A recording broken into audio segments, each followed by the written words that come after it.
생활 속 법률 히어로 이승우 변호사의 사건 파일.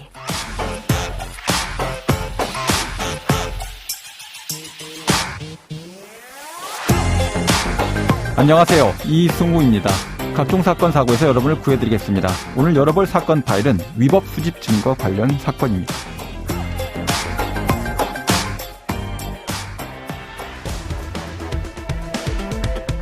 쟁점이 됐던 동양대 PC의 증거 능력을 인정하지 않기로 했습니다. 검찰이 압수문을 확보할 때 피의자 참여권을 보장하지 않았다는 조 전 장관 측의 주장이 받아들여진 겁니다. 사건 파일 오늘은 위법 수집 증거에 대해서 이야기해보려고 합니다. 국가수사권, 형사사법권은 합법적인 폭력입니다. 필요 최소한으로 배분적 정의에 따라서 이루어져야 됩니다. 이 중 수사기관의 강제 증거 수집과 관련된 법리에 대해서 법무법인 법성 소원사무소 김상수 변호사와 함께 알아보겠습니다. 안녕하세요, 변호사님. 네, 안녕하세요. 김상수 변호사입니다. 네, 최근 천안에서 N번방 사건 관련해서 카메라 등 이용 촬영죄 혐의에 대해서 이제 무죄 판결이 나왔는데 이게 위법 수집 증거와 관련이 있다라고 들었습니다. 정확히 어떤 이유로 이렇게 판단을 하게 됐습니까? 네, 최근 대전지방법원 천원지원에서 박사방 N번방의 성착취물을 구매한 혐의와 또 미성년자와 성관계한 영상을 200개 이상 불법 촬영한 혐의로 기소된 20대 남성 A씨에 대해서 카메라 등 이용 촬영 혐의에 대해서는 무죄를 선고한 사례가 있었습니다. 네네.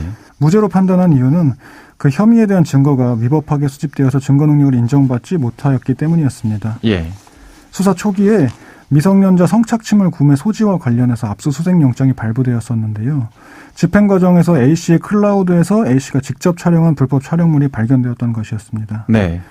성착취물 구매 혐의와 카메라 등 이용 촬영 행위는 처벌 근거가 법률이 다르기 때문에 별도의 압수수색 영장을 발부받아 파일을 압수하는 절차를 거쳤어야 하는데 이를 거치지 않았다는 점이 위법하다고 판단된 것입니다. 카메라 촬영죄의 영장만 가지고 성착취물 사건에 대해서 압수했다. 이게 위법하다 이렇게 본 거네요. 네, 그렇습니다. 네. 자, 청취자분들께서도 이제 몇 번 들어보셨을 단어긴 한데 이제 위법 수집 증거 배제 원칙 이게 좀 약간 낯선 부분이 있으니까요. 우리 법률에서 이제 어떻게 정의하고 있는 것이고 어떤 개념인지 좀 설명을 좀 해주시죠. 네, 우리나라에서는 형사소송법 제308조의 2에서 적법한 절차에 따르지 아니하고 수집한 증거는 증거로 할 수 없다고 규정을 해서 위법 수집 증거 배제 원칙을 명문화하고 있습니다. 실제로 어떤 사건이 발생했는지를 밝혀야 한다는 형사법의 결과적 정의와 더불어서 그만큼 중요한 것이 이제 역사적으로 국가 권력기관으로부터 국민을 보호하기 위한 절차적 정의이고 줄여서 이제 위수증 배제 원칙은 이것을 법제화한 것이라고 할 수 있습니다. 예. 그래서 때로는 너무나 명확한 증거가 있고 심지어 피고인이 자백까지 하는 경우에도 증거 불충분으로 무죄가 선고될 수 있어서 법조인이 아닌 일반인의 관점에서는 좀 이해하기 힘든 경우가 있습니다. 예. 위법 수집 증거 이런 기니까 이제 우리가 위수증 이렇게 부르는데 자, 그렇게 되면 이제 해당 대법원의 어떤 판례 법리는 어떻게 설명을 하고 있습니까? 위수증이라고 해서 뭐 무조건 이제 증거 능력이 배제가 되는 것은 아니고요. 네. 또 한편으로는 이제 대법원의 판례 법리에 따라서 그 배제 원칙에 예외가 인정되기도 합니다. 수사기관의 사소한 절차 위반 행위가 적법 절차의 실질적인 내용을 침해하지 않고 그 증거 수집 절차가 위법하다고 해서 증거 능력을 배제하는 것이 오히려 정의에 반하는 결과를 초래하는 예외적인 경우에는 위법하게 수집된 증거라도 증거 능력이 인정된다는 법리가 있어서 균형을 맞추고 있다고 볼 수 있습니다. 네네.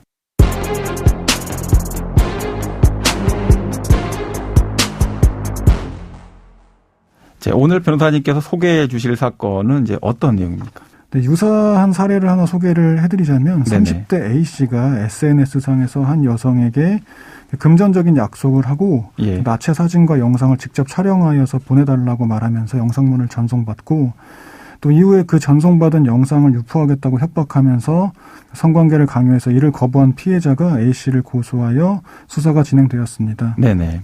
또 압수수색 과정에서 A씨가 같은 수법으로 상당한 기간 동안 다수의 다른 피해자들로부터 그 사진과 영상을 받고 약속한 돈을 송금하지 않았다는 혐의로 사기죄 그리고 또 촬영물 등 이용 강요 미수 등으로 전부 기소가 되었었습니다. 이 사건에서 A씨는 수사 초기부터 본인의 범행 전체를 인정하고 자백한 상태였는데요. 재판 과정에서 수사 당시 압수한 A씨의 핸드폰에서 로그인된 메일과 클라우드 영상물의 총 용량이 너무 커서 그 압수한 핸드폰으로 다운로드를 받지 못했기 때문에 담당 수사관이 피의자 입회 없이 경찰서의 PC를 이용해서 다운로드를 받았다는 사실이 밝혀졌습니다. 네네. 자, 그럼 피의자 입회 없이 자료를 다운로드 받은 게 이제 문제가 됐다 이런 말씀이신 것 같은데 자, 그렇다면 적법하게 법에서 규정하고 있는 적법한 절차는 이제 어떻게 되어 있습니까? 이 사건에서는 원칙적으로는 영상을 재청구해서 장소적 제한 범위를 달리하는 방법이 있겠고 당연히 그 과정에서 피의자의 참여권을 보장을 해야 되는 상황이었습니다. 네네. 이게 선택의 여지가 없는 상황이 아니었고 또 디지털 증거수집 과정에서 보장받는 참여권을 보장하지 못했기 때문에 예. 증거수집 절차의 위법성이 인정되었던 것이었습니다. 그렇군요. 사건 내용을 좀 이어가 볼까요? 위법 수집 증거로 이제 판결 자체에는 어떤 변화가 발생했습니까? 법원은 수사관의 이 증거 수집 행위에 대해서 당사자로부터 로그인 정보를 제공받지 않은 점, 예. 그리고 또 압수수색 영장의 그 장소적 제한 범위를 넘어선 점, 예. 그리고 또 추가적 수색에 대해서 참여권 보장이 이루어지지 않았고 영장 청구도 없었던 점 등에 대해서 적법 절차를 위반한 위법 수집 증거였다고 해서 증거 능력을 인정하지 않았습니다. 결과적으로 이 점이 받아들여지면서 최초 고소한 피해자 한 명을 제외하고 나머지에 대해서는 무죄가 선고되었습니다. 그 최초 고소자 한 명에 대한 것도 아까 이제 입회가 이루어지지 않았다. 당사자 참여권이 보장이 되지 않았다. 이런 부분이 있었는데 그 부분은 어떻게 처리가 돼서 유죄 증거로 쓸 수 있도록 문제가 되지 않았습니까? 그 부분에 대해서는 사실 이제 영장 발부는 적법한 상태였었고 그 네. 부분에 대해서는 또 참여권이 보장이 되었습니다. 근데 그 부분은 이 부분은 이제 됐군요. 추가로 수사를 하면서 밝혀진 부분이었는데 네네. 그 이후에 대해서 사실 이제 수사기관이 그 부분을 좀 놓쳤었던 문제가 있었습니다. 그래서 그 외에 피해자들에 대한 것들에 대해서만 이제 무죄가 선고가 됐다라는 거군요. 네, 맞습니다. 네, 그러면 오늘 사건에 담긴 법적 포인트를 한 줄로 정리하고 다시 돌아오겠습니다.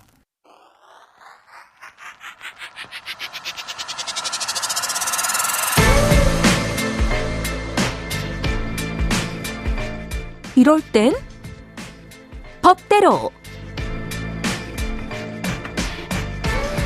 자, 범죄로부터 사회를 보호한다라는 아주 좋은 목적이 있더라도 이제 강제적 수사와 재판에 따른 처벌은 폭력이라는 필요악입니다. 자, 그 폭력이 합법성을 갖추었을 때만 정당화가 될 수 있는 거죠.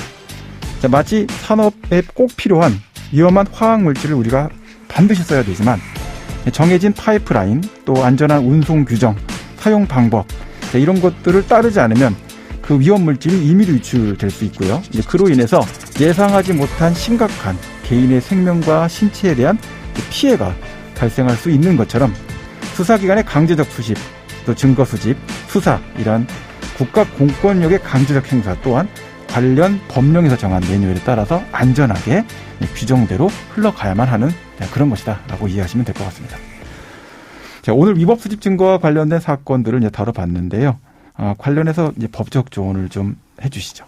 네, 절차적인 부분에 있어서는 최근에는 경찰이나 검찰도 굉장히 신경을 많이 써서 놓치는 일이 발생하지 않도록 주의를 하기 때문에 위법하게 수집하는 경우가 자주 발생하지는 않습니다. 네네. 특히 수사 초기부터 명백한 증거가 확보돼서 피의자가 자백을 하는 사건에서는 피의자의 변호인이라고 할지라도 절차적인 오류가 있는지 하나하나 따져보기는 힘들기 때문에 위수증 주장을 하는 케이스는 좀 드문 편이라고 할 수 있습니다. 자칫 잘못하면 정상관계상으로 부정적인 영향을 받게 될 수 있는 부분이 그런 있죠. 부분도 현실적으로 이제 고려를 하고 있습니다. 네네.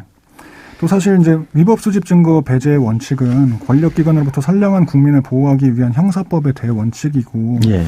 지능범을 보호하거나 빠져나갈 구멍을 만들어주기 위한 목적이 있는 것은 전혀 아닙니다. 네네. 그렇기 때문에 그 수사기관이 더욱 철저하게 적법 절차의 원칙을 준수하여야 하는 것이고 절차상 위법이 있는 경우에는 변호인과 법적인 공방을 펼치는 과정에서 형사사법정의가 실현되는 것입니다. 예.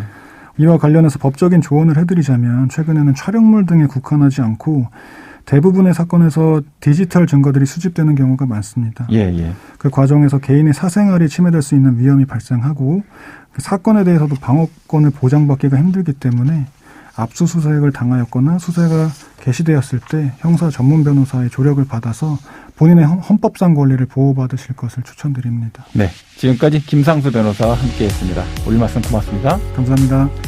생활 속 법률 히어로 이승우 변호사였습니다. 내일도 사건에서 여러분들을 구해드릴 사건 파일 함께 열겠습니다.